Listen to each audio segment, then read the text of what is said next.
Then came history's next outsized intrusion, an engraved invitation from President and Mrs. Charles A. Lindbergh for Rabbi Lionel Bengelsdorf and Miss Evelyn Finkel to attend a state dinner in honor of the German foreign minister on the evening of Saturday, April 4th, 1942.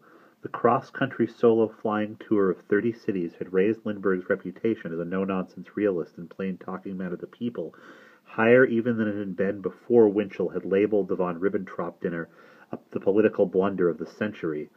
Soon the editorial pages of the country's largely Republican press were crowing that it was FDR and the Democrats whose blunder it had been for deliberately misrepresent as a sinister conspiracy what was no more than a cordial White House dinner for a foreign dignitary. Stunned as my parents were to learn of the invitation, there was nothing much for them to do about it. Months earlier they had registered with Evelyn their disappointment in her for having become yet another of the small band of misguided Jews to serve as underlings to those now in power. It made no sense to challenge yet again her remote administrative connection to the President of the United States, especially since they knew that it was an ideological conviction that animated her, as it appeared to have been back in her Union days, or just craven political ambition, but the exhilaration of having been rescued by Rabbi Bengelsdorf from her life as a substitute teacher living in an attic flat on Dewey Street, and removed to a life at court as miraculously as Cinderella. However, when she phoned unexpectedly one evening to tell my mother that she and the rabbi had arranged for my brother to accompany them to the von Ribbentrop dinner, well, at first no one was willing to believe her. It was still barely possible to accept that Evelyn herself could have stepped overnight from our local little society into March of Time celebrity. But now Sandy as well? His preachings for Lindbergh in synagogue basements wasn't improbable enough? This simply could not be so, my father insisted, meaning that it mustn't be so. That credibility aside, it was too repellent to be so. It only proves, he told my brother, that your aunt is nuts. And maybe she was, driven temporarily nuts by an exaggerated sense of her newfound importance. How else could she have mustered the audacity to seek an invitation to such a great event for her 14-year-old nephew? How else could she have prevailed on Rabbi Bengelsdorf to make so outlandish a request to the White House, other than by insisting, with the uncompromising tenacity of a self-absorbed screwball on the way up? Over the phone, my father spoke to her as calmly as he could. "Enough of this foolishness, Evelyn. We're not important people. Leave us alone, please. There's too much for an ordinary person to put up with as it is." But my aunt's commitment to liberating an exceptional nephew from the confines of an ignorant brother-in-law's insignificance, so that he could play a leading role in the world like her, was by now unsaleable. Sandy was to attend the dinner as a testament to the success of Just Folks. He was to attend as nothing less than the nationwide representative of Just Folks, and no ghetto father was going to stop him, or her. She got in her car, and 15 minutes later the reckoning came. After he hung up, my father did nothing to conceal his outrage, and his voice rose and rose as if he were Uncle Monty. "In Germany, Hitler has the decency, at least, to bar the Jews from the Nazi Party. That and the armbands, that and the concentration camps. And at least it's clear that dirty Jews aren't welcome. But here the Nazis pretend to invite Jews in. And why? To lull them to sleep. To lull them to sleep with the ridiculous dream that everything in America is hunky-dory. But this," he cried, "this? Inviting them to shake the blood-stained hand of a Nazi criminal? Unbelievable! They're lying and they're scheming to not stop for a minute. They find the best boy, the most talented boy, the hardest-working, most grown-up boy. No. They have mocked us enough with what they are doing to Sandy. He is not going anywhere. They have already stolen my country. They are not stealing my son." But nobody, Sandy shouted, "is mocking anybody. This is a great opportunity." For an opportunist, I thought, but kept my mouth shut. "Be still," my father told him. Just that, and the quiet sternness was more effective than the anger in causing Sandy to understand that he was on the brink of the worst hour of his life. Aunt Evelyn was knocking, and my mother got up to open the back door. "What is this woman doing now?" my father called after her. "I tell her to leave us alone, and so here she comes, crazy as a coot." My mother was by no means at odds with my father's resolve, but she did manage to look imploringly at him as she left the kitchen, hoping she might dispose him to be somewhat merciful, however little mercy Evelyn deserved for the reckless stupidity with which she had exploited Sandy's zeal. Aunt Evelyn was astonished, or pretended to be, by my parents' inability to grasp what it meant for a boy Sandy's age to be invited to the White House, what it would mean for his future to have been a dinner guest at the White House.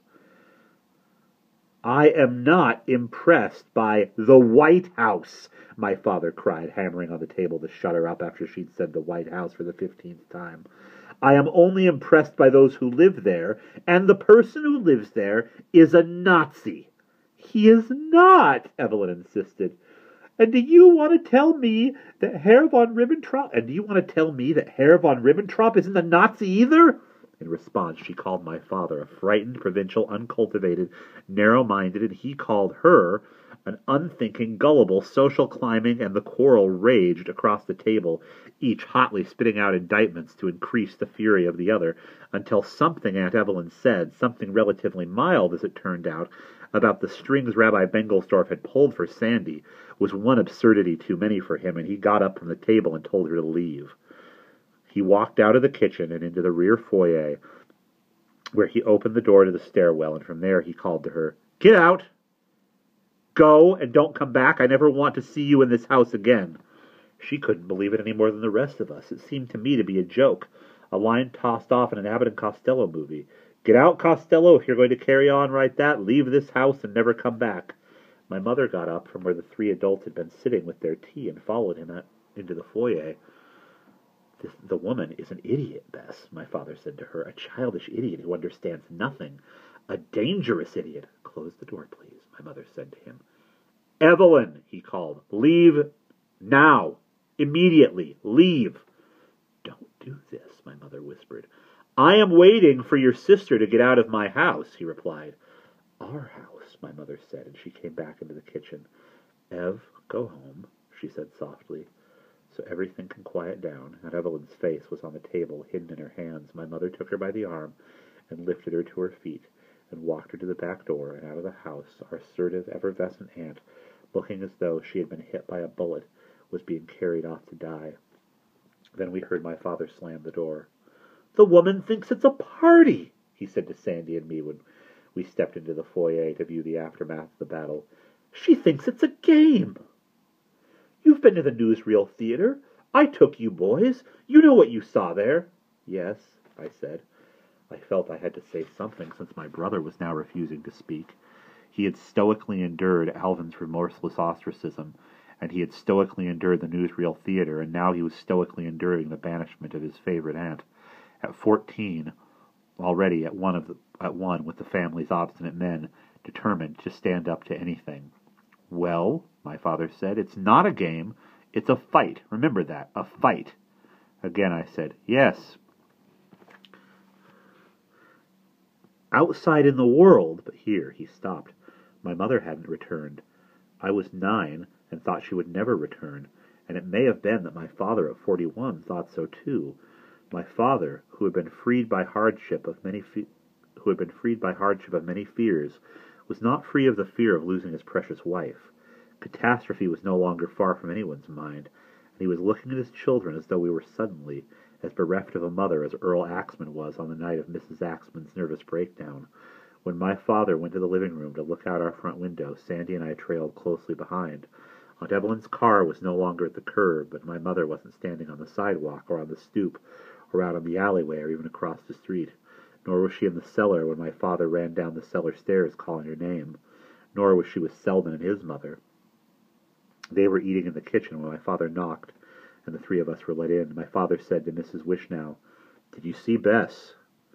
Mrs. Wishnow was a beefy woman, tall and ungainly, who walked around with her fists clenched, and who amazingly to me, was said to have been a laughing, light-hearted girl when my father knew her and her family down in the 3rd Ward before the Great War. Now that she was both mother and family breadwinner, my parents were constantly extolling her unstinting exertions on behalf of Selden. That her life was a fight was indisputable. You had only to look at her fists. "What's wrong?" she asked him. "Isn't Bess here?" seldom left the kitchen table to come out and say hello to us. Since his father's suicide, my aversion to him had grown stronger, and at the end of the day I hid back of the school when I knew he was out front waiting to walk me home.